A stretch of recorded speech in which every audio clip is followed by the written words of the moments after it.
A burglar broke into my house and accidentally deleted my 100,000-word manuscript. My ex-boyfriend, Detective Ethan Carter, sat across from me. 10 fractures, 3 of them compound fractures. He fell on his own? Yes, the floor was slippery. He fell the moment he stepped inside. 1. Me, world champion in mixed martial arts, having earned quite a fortune from fights. When the burglar broke in, I had just finished showering and was now locking eyes with him. Hello, may I ask if you broke in here to steal? Wrapping a towel around myself with one hand and holding my phone in the other, I politely inquired. The thief twirled his knife while giving me a lewd once-over before charging straight at me. Reacting swiftly, I unleashed a left jab, a high roundhouse kick, followed by a straight left push kick. Momentarily covering my eyes, careless, I failed to dodge. The thief fell but countered with a back kick, using precise force to flip me off my feet. I fell face first into the mud, replaying the fight in my head. That high kick hadn't landed right, otherwise, I definitely wouldn't have lost. The main issue was this damn towel wrapped around me, getting in the way. I had to keep one hand holding it up,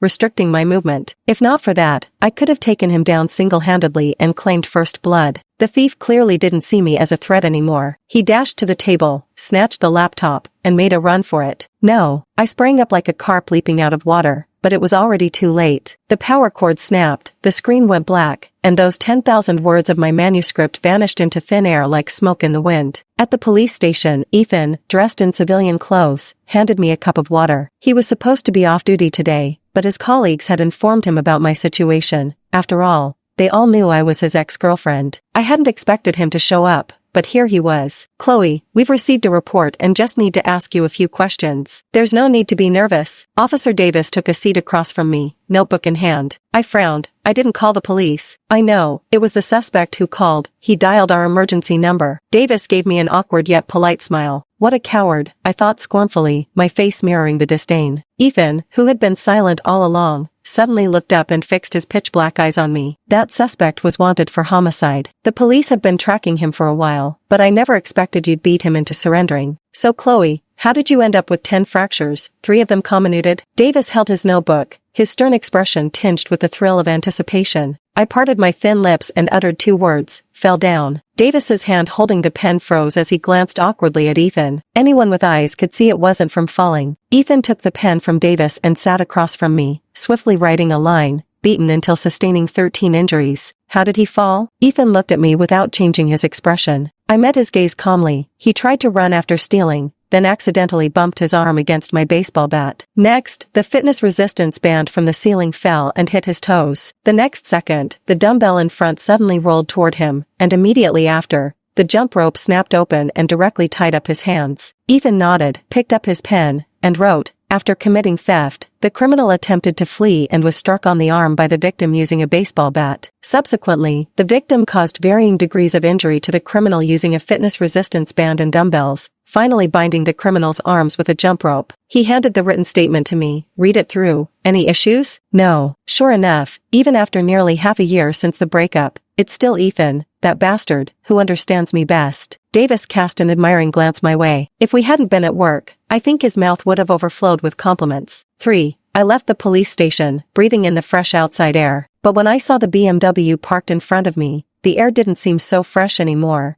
It felt a bit murky. I'll give you a ride. Ethan sat in the driver's seat, rolling down the window, his cool gaze scattering over me like stars. I sneered coldly, Mr. Carter should give your beautiful and gentle sister a ride instead. How could a violent woman like me be worthy of sitting in your car? She and I are just normal friends. Ethan's explanation, as always, felt pale and unconvincing to me. Yet, looking into his sincere eyes, against my better judgment, I still believed him. The moment I opened the car door and sat inside, a sweet voice suddenly called out from behind us. Ethan, aren't you on leave today? Isabella Vance popped up from nowhere. Ethan glanced at the newcomer, then threw me a look through the rearview mirror. Though well aware I was already annoyed, he still rolled down the window, albeit with detached politeness. Something wrong? Ethan, could you give me a ride home? Isabella blinked her misty eyes, executing that perfectly calculated look no one could possibly refuse. Not convenient. Ethan pulled a $100 bill from his wallet and handed it to her. Take a cab. I turned my head away, too lazy to look, but through the car window, I saw Isabella lean close to Ethan's ear and whisper something. The gesture was extremely intimate, yet he showed no intention of pulling away. After she finished speaking, Ethan turned his head and looked at me. After a brief silence, he said softly, pleadingly, honey, let me just take her home first, and then, If you drive her today, I'm getting out of the car. My gaze turned icy. Sure enough, I shouldn't have wasted any pity on him. He just wanted to have it both ways, the classic nice guy act. Ethan's grip on the steering wheel tightened gradually, his knuckles whitening. Still looking at me, he coaxed gently, "Sweetheart, I'll explain everything when we get home. Just wait until."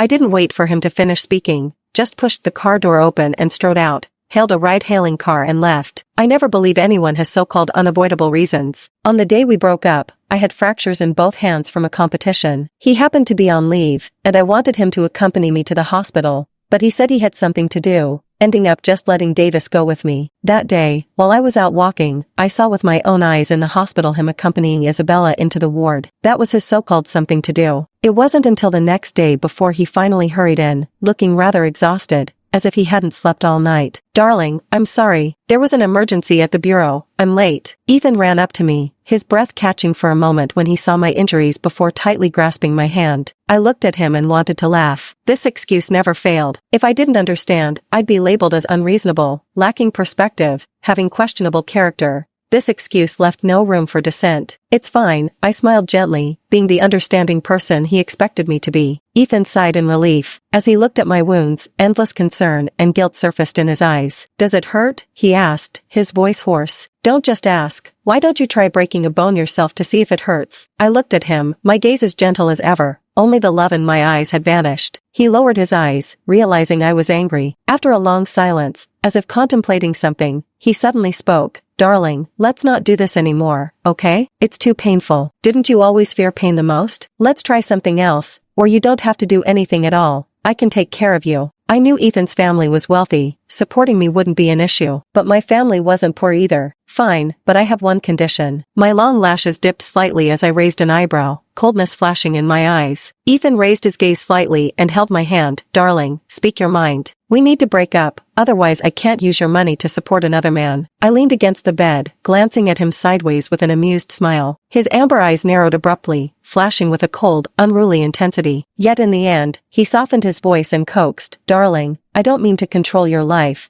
but watching you get beaten on stage, I just couldn't stand by and do nothing. It's like seeing you in danger while I'm forced to stand there helplessly. I'd rather be the one who gets hurt." I let out a light laugh and pushed him away. "Ethan, take your worthless tenderness and get lost. Don't make me hate you." I instinctively leaned back as I spoke, forgetting my injured hand, and banged it directly against the surface. "Ah," I cried out. I let out a soft whimper. The wound seemed to have reopened. He immediately tensed and leaned in, but at that very moment, his phone rang. Out of the corner of my eye, I caught a glimpse of the caller ID, Isabella. He answered the call, his expression visibly tightening, and murmured anxiously, "Where are you hurt?" "Got it. I'll be right there." With those words, he hung up the phone and grasped my hand. "Sweetheart, I'll call the doctor. Hang in there." Before I could respond, he turned and ran out. Cold sweat poured down my forehead. I should have stayed still earlier. Watching Ethan's retreating figure, I wanted to wave and stop him, but he'd already vanished around the corner as overwhelming pain engulfed me. Beyond the pain was utter helplessness. I waited what felt like ages, yet no doctor appeared. Alone, I had no choice but to inch painfully toward the bed's edge until I finally managed to press the call button. The call bell rang, and the nurse quickly came over. Seeing the blood on my arm, she panicked momentarily. "You've lost so much blood. Why did you wait until now to ring the bell? I'll go notify the doctor right away." "But didn't my boyfriend just come to call for help?" I bit my lip, my face pale. While alerting the doctor, the nurse tried to stop the bleeding. How could that be? I'm the only one on night duty. If someone had notified me, I'd know. A nursing intern standing nearby timidly spoke up. "Someone did come just now and said his girlfriend's wound had reopened,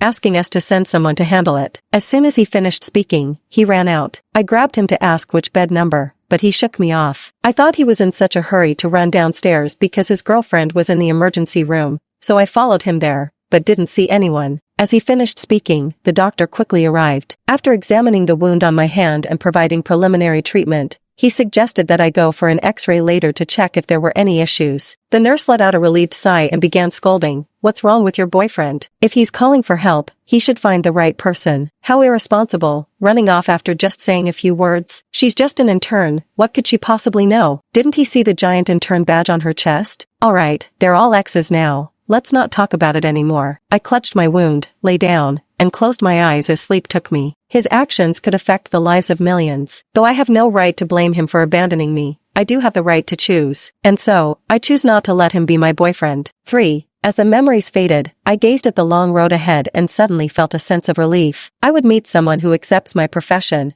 and he too would find someone who accepts his. He wasn't bad, he just hadn't met the right person, and neither had I. With that thought, I looked at the bar before me, feeling in good spirits. Let's go in for a few drinks. I walked inside and ordered a bottle of whiskey. The attendant repeatedly confirmed that I didn't want just a glass but the whole bottle before passing it to me, insisting on payment up front. I downed a quarter of it in one go. The whiskey seemed unremarkable. After finishing half, I stepped out of the bar, swaying slightly as I stared at the endless road ahead. Despite the dizziness, I vaulted over the railing and crossed over. I was walking home, but somehow the road seemed endless. Vroom. Suddenly, the sound of a motorcycle engine buzzed in my ears. Turning slowly, I saw a bike speeding straight toward me. The rider seemed to notice me too and grabbed the brakes, but the speed was too high. The bike skidded sideways and crashed to the ground. Screech! A harsh noise pierced the air as the bike was flung aside. The man slammed into the guardrail with a pained groan. Seeing this scene, I instantly sobered up significantly from the alcohol and rushed over, squatting down. Why are you street racing out here? It's so dangerous. The man took off his helmet, revealing a pair of cold, sharp eyes, and glared at me through gritted teeth. What street? This is a private racetrack. Nonsense. This is clearly a street. I looked to one side with bleary eyes. The man grew even more impatient, pushing himself up to sit. Does your family build roads on racetracks? Hearing this, I looked up, the bold words private track glaring conspicuously ahead. To my shock, I'd actually trespassed onto someone else's track. What a sin, what a sin. Guilt-ridden, I immediately checked his injury. Your arm seems broken. Don't touch me. He recoiled, but I grabbed him anyway, forgetting his wounded arm, eliciting a sharp hiss of pain. I stood up, expression grave. Stay still. I know bone setting. The man scoffed coldly, his sharp and arrogant face etched with frost. Like hell I believe you.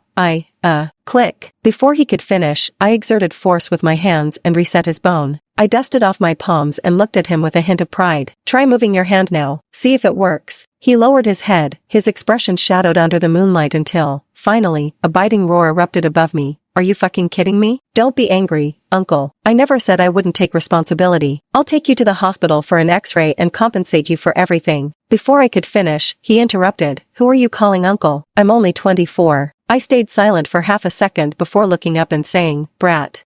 He raised his hand as if to hit me but took a deep breath and held himself back. I supported him. Little one, don't be angry. Big sister will take you to the hospital right away. He kicked the motorcycle and snapped impatiently at me. Don't call me a fucking kid. In the end, after taking him to the hospital for x-rays and a series of examinations, the doctor said there was nothing wrong with his hand but he might have a mild concussion, though not serious, and suggested observing him first. Fearing he might suffer after effects, I promptly arranged his hospitalization and even booked him the most expensive VIP ward. Excuse me, handsome, would you like some fruit? I respectfully presented the prepared fruit to him with both hands. Jack's rider kept watching TV while eating the fruit, remaining silent. The calmer he was, the more nervous I became. To ease my anxiety, I had to find something to talk about. Handsome, how about I make you some barbecue ribs tomorrow? Guaranteed to give you boundless energy after eating them.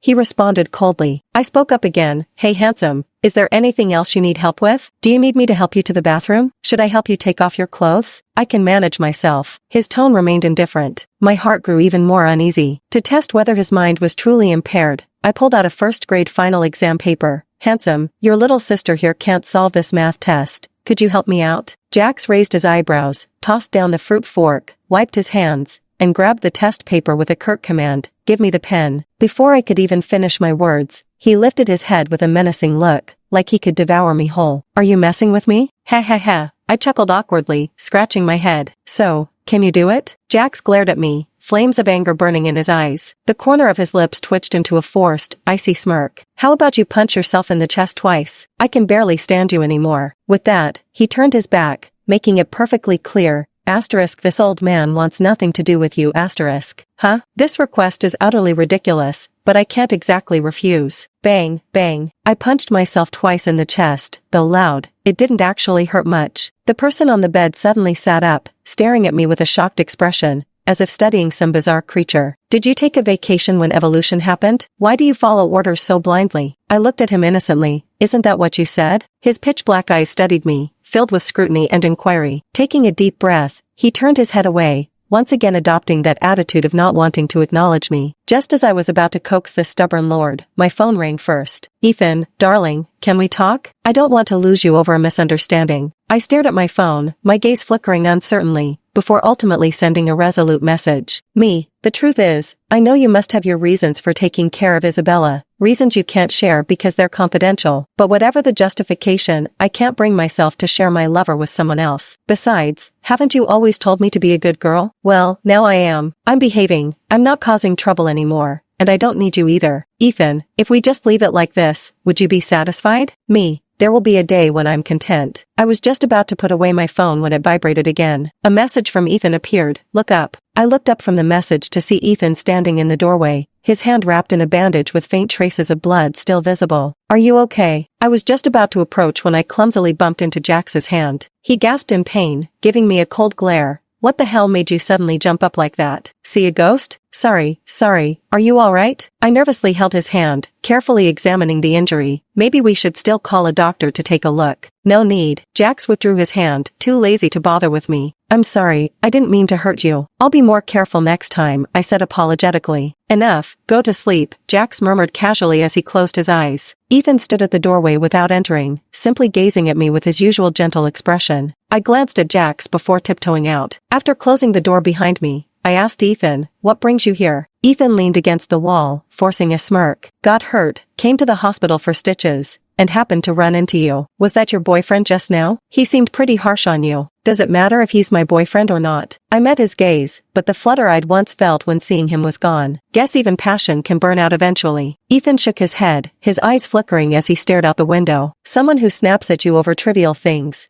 I wouldn't dare entrust your future to him. He's not my boyfriend. It's getting late, and you've got things to do. You should head back." I worried that if I didn't go inside soon, Jax would come stomping out to scold me again. Ethan's eyes brightened when he heard the refusal. Then he softened his tone. "I'm off these 2 days, not busy at all." "Oh," I responded indifferently. During our relationship, I'd once imagined us going to the movies or shopping malls together whenever he had time off. I'd made so many plans, but he was always busy. Eventually, I stopped reaching out to him. I realized I could watch movies alone and stroll through malls by myself too. Ethan seemed disappointed not to see excitement in my eyes and took the rare initiative to suggest, "How about I accompany you out somewhere?" "No need, I have to take care of him." As I spoke, my gaze drifted toward the interior. Thankfully, Jax was already asleep. I averted my gaze and looked at the wound on his arm, offering softly, "You should rest well too and recover soon. If you have trouble moving around, you can ask Isabella for help. Let's go." Ethan's gaze lingered on me like soft, tender waters. He seemed to have so much to say, yet in the end, he simply turned and walked away, his retreating figure carrying an unmistakable air of loneliness. I turned around and carefully pushed the door open, only to look up and see Jax leaning against the doorframe, his gaze fixed on me without the slightest concealment. I was so startled I nearly jumped out of my skin. "What are you doing? I thought you were asleep. Ex-boyfriend?" Jax's cold eyes narrowed slightly, his tone carrying a hint of interrogation. I helped him to the bedside. "Ex or not doesn't matter. Your health is more important now. Sorry about earlier, I didn't mean to hurt you." "Actually it didn't hurt. I just wanted to act tough with you." Jax leaned back on the bed, declaring this with shameless conviction. My facial expression instantly twisted into something vicious.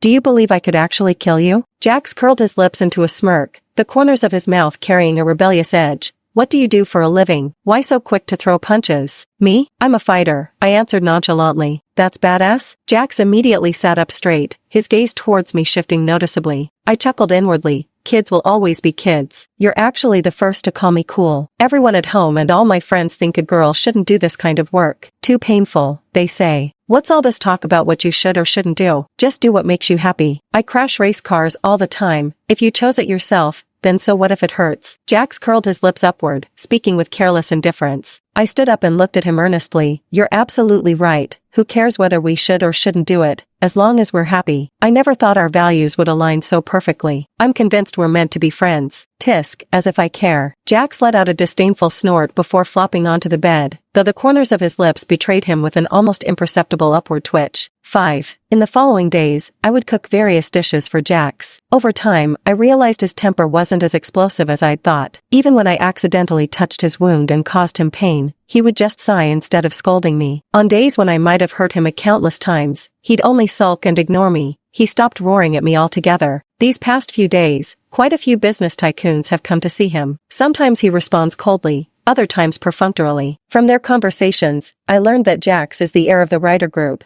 destined to top the Forbes rich list in the future. Jax, how about I make you roasted pork ribs tomorrow? I drooled while watching a cooking video in front of me. Jax looked up, his blazing, deep eyes fixing an unwavering gaze on me. Chloe, why do you fight in tournaments? For money? I put away my phone, shaking my head as I ladled soup for him. No, I just want to fight. If I ever meet someone who can beat me, I'd probably lose interest in fighting and might quit. So it's about competitive pride, Jax murmured to himself. Does only the female have to win? Either gender works. I blew on the soup and fed it into his mouth. Jax took a sip, his eyes shifting as if deep in thought, until the next second, when my hand slipped unnoticed and splashed the soup all over his face. "Ah, sorry," I whispered, cautiously wiping his face. Jax opened his mouth as if to say something, but in the end it dissolved into a sigh. "I really appreciate you taking care of me these past few days. Otherwise, I could have been discharged much earlier. Sorry about that." I blinked and tugged gently at the hem of his shirt. Jax wiped his face dry and gazed out the window, saying, "You should sleep. My injuries have mostly healed. I'll be checking out tomorrow." "Oh," I replied. "Finally, no more cooking for now.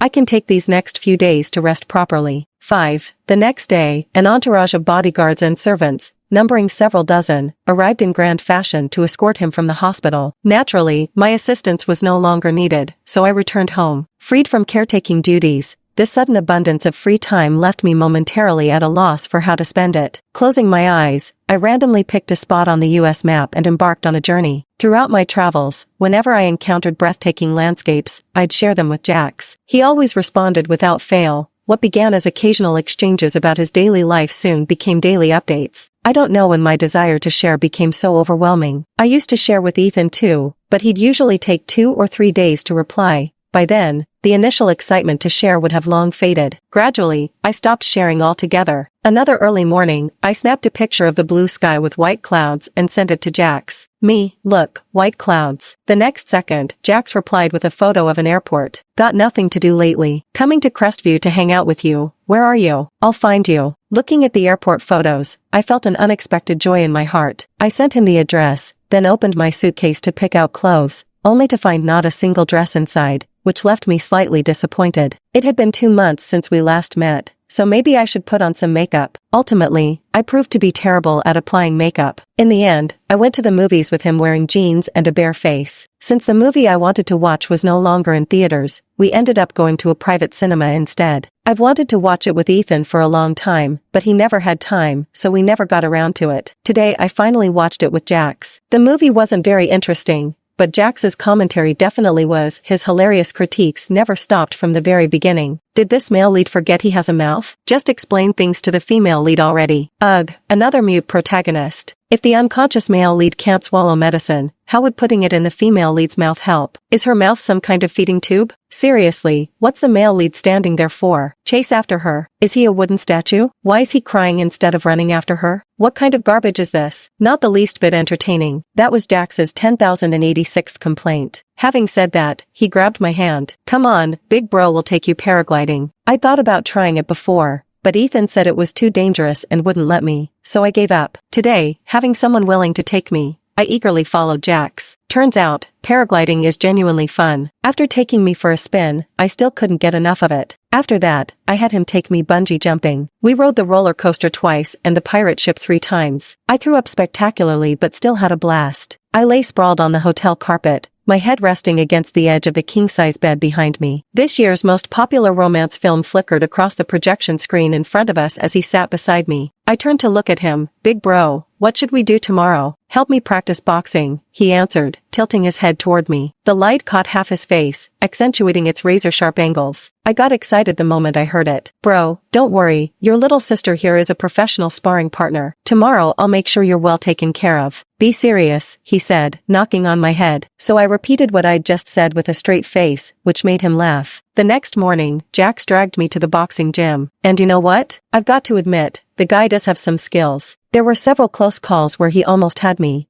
but I managed to throw a timely punch to turn the tide. We went 5 rounds, 5 narrow victories for me. Good thing I didn't lose, or that'd have been embarrassing. Pretty impressive. Jax took off his boxing gloves and tossed them to the ground, then casually sat down. I lifted my chin confidently. Of course, I'm a pro. If I beat you next time, can you be my girlfriend? He turned his head to look at me, asking the question with the same straightforwardness as his personality, bold and direct. My gaze paused briefly without an immediate reply, but he turned away with a laugh. Just teasing. I prefer the gentle type, not someone like you. The words I was about to speak were instantly choked back by his remark. Irritated, I turned my back to him. Fine. Then I hope you find yourself a sweet girlfriend soon. Hey, are you mad? Jax handed me a bottle of water and poked my arm. I took the water without responding. Who asks someone outright if they're angry? Is he this dense? I turned my face away. Alright, I'm going to sleep. Get out. Then, good night? Jax stood up and obediently walked out. As I watched his retreating figure, the words to ask him to stay stuck in my throat. What an idiot I was. Early the next morning, I got up at the crack of dawn, deliberately not calling him, like I was throwing a tantrum, and headed to the Redwood Creek on my own. By the time I arrived, it was around 7 in the morning. Though the place was remote, the scenery was undeniably beautiful. Finding a wide-open spot, I laid out a picnic mat, took out my sandwich, and for good measure, snapped a photo of the mountain view and sent it to Jax. That ought to tick him off. By the time I finished the entire sandwich, he finally replied, Jax, why didn't you bring me along? Send me your location. Outwardly calm but inwardly delighted, I sent him my location while happily anticipating our scenic adventure together. As I was basking in these pleasant thoughts, faint rustling noises suddenly sounded behind me. Assuming it was just small animals, I paid little attention, until a group of people rushed out with burlap sacks. Reacting instantly, I seized one by the throat while kicking away another who tried to bag me. There were about 20 or so people who came. Though I reacted quickly, I noticed a faint medicinal smell coming from the burlap sack. A vague sense of foreboding crept over me. Sure enough, during the fight, my physical strength was draining at an unnatural rate until I finally collapsed to the ground. When I came to again, I was already dangling outside, about 6 stories high, with a crowd of SWAT officers gathered below. Hanging beside me was Isabella. I'd seen her social media posts, and her location from the day before yesterday placed her at Redwood Creek. I faintly recalled Ethan investigating a human trafficking ring. Was this it? Detective Carter, we've been trailing you for quite some time. We know these two mean everything to you. If you want to stay alive, get me and my brother across the border. Otherwise, they both die. Hearing this, I suddenly remembered. News reports had mentioned these wanted criminals. They had kidnapped over a dozen children. The federal authorities were treating it with the highest priority,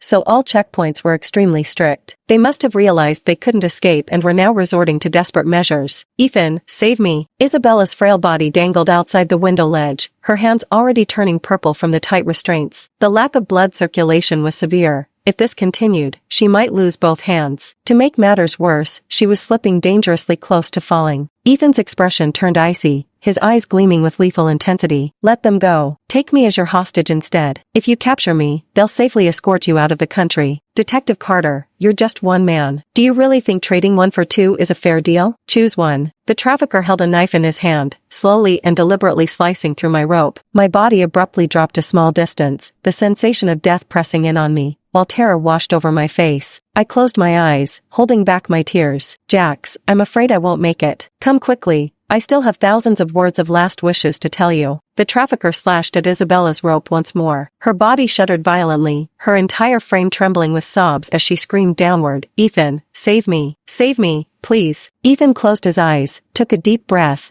and finally pointed at Isabella. I'll stay. Let her go. He looked at me with guilt and self-reproach in his eyes, blaming himself for failing to protect me. But honestly, I didn't care. I really didn't. The only thing that mattered was that Jax hadn't heard my 1,000-word farewell. What an idiot, taking his sweet time like that. Any slower and he wouldn't even make it to see me one last time. My gaze was fixed on the distance, so much so that I didn't even notice Ethan had already been tied up beside me. His voice was low as he looked at me. Chloe, I'm sorry, but compared to her, you're the better choice. If I lose this gamble and you die, then I'll follow you straight to hell. That day I asked you to get out of the car so I could take Isabella because that human trafficker had been stalking her outside her apartment recently. And that trafficker was wrong. Isabella was never the one on my mind. You are. She was just a mission to me. I wasn't listening to what he was saying. Staring down at the dizzying height below, I thought, where was Jax? What a joke of a racer, driving so slowly. If he didn't show up this time, I'd haunt his dreams later, scare him to death. Then he could keep me company. That'd be nice. After some deliberation, I finally decided to leave behind a few last words. I sniffled and roared, listen up, you lot below. Grab a pen and take notes. I'm about to deliver my last words. If a guy called Jax Ryder comes to collect my corpse later, give this to him.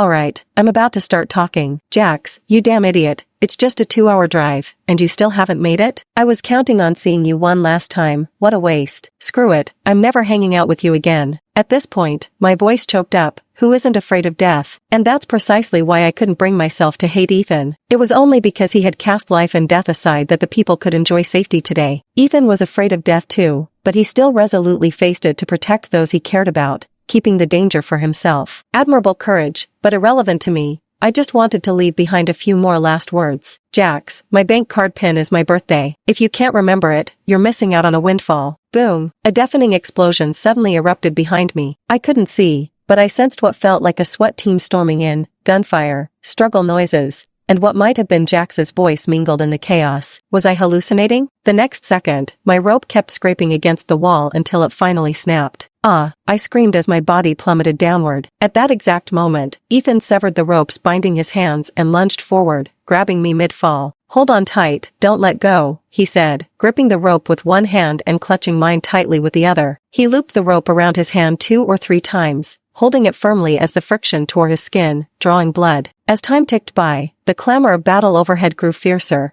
and I felt drops of blood fall onto my hand. I looked up to see Ethan's arm already soaked in blood. A couple of days ago, I saw Isabella's social media post showing her at the hospital, with a small patch of blood on the floor, probably Ethan's. Seems he got injured those days. If he hadn't been holding me, he could have easily climbed up on his own, but he never let go of me the entire time. Chloe, grab it. Suddenly, a rope came flying down from above. When I saw that familiar face, my eyes lit up, my heartbeat quickened, and I immediately seized the rope. The rope was slowly pulled up, bringing me with it, and Ethan was hauled up by others as well. Sweetheart, are you alright? Before he could finish speaking, I threw myself into Jax's arms. Bro, why did you take so long? I was already drafting my last words. Is that so? Let me hear what you've left behind. Jax held me, his smile dripping with affection. I punched him and said, keeping you makes me a damn fool. Hope you can never afford a house in the future. Boss, are you okay? Is your wound splitting open? A group of officers rushed over, surrounding Ethan completely. Ethan waved his hand dismissively. You guys go handle the cleanup first. These minor injuries just need a few stitches. Yes, sir. The officers responded promptly before escorting the group of human traffickers away. Hearing this, I stood up and looked at Ethan. Detective Carter, are you all right? When he heard the title, his expression clearly froze for a moment before he shook his head. I'm fine. I breathed a sigh of relief. Glad you're okay. Then, turning to Jax, my face lit up with admiration. Bro, how did you get up here? That's amazing. Jax lowered his gaze and ruffled my hair.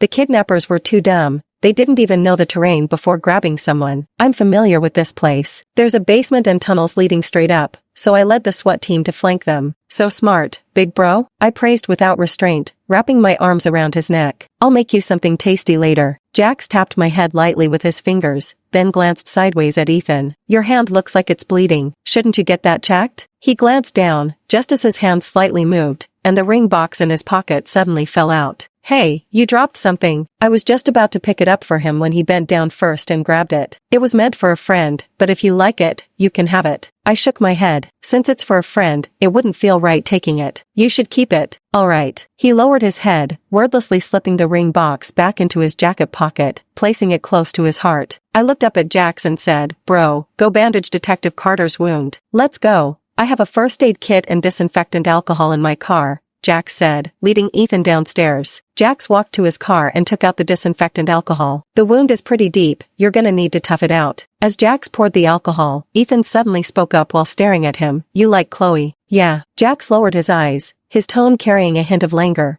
though the light in his pupils remained unyieldingly defiant. Ethan responded, that's good. Be kinder to her. She's got quite a temper, so let her have her way more often. Jax replied indifferently, your line of work is pretty dangerous. Ever regretted it? Ethan tilted his head back, the corners of his mouth quirking into a faint smile. I've never regretted choosing my profession. On the contrary, I'm grateful. It's precisely because of my job that I can protect the people I want to protect. Jax bandaged him up with practiced ease, then fell silent for 2 seconds before speaking. I have no right to say you were wrong to save Isabella, but I can give her the partiality you couldn't. When making choices, I'd choose her without hesitation. There's only her in my heart, but that's not true for you. And that's not wrong either. What remained in his heart were the people and the nation. Watching from a distance not too far away, I could faintly hear their voices. 8. Later, Jax and I returned to City A, obtained our marriage certificate, and held a grand wedding. He didn't oppose me participating in combat matches, but he would routinely spar with me every couple of months. At first, I could still barely win, but later he spoiled me, fattened me up. I felt my speed slowing, though I could still manage an occasional victory. Today he approached me again, putting boxing gloves on my hands. Baby, let's go another round. All right. I looked at him with a faint smile. If you win this time, I'll agree to one condition of yours. What if I say I don't want you to compete anymore? Would you agree to that? Jax lowered his head, his tone tinged with caution. I raised an eyebrow. Didn't you say you didn't mind? At this moment, the thief clearly didn't dare to target me. Instead, he rushed to the table, snatched the laptop, and bolted. Then let's see if you can beat me. I shot him a flirtatious glance. Jax raised his head, took a deep breath,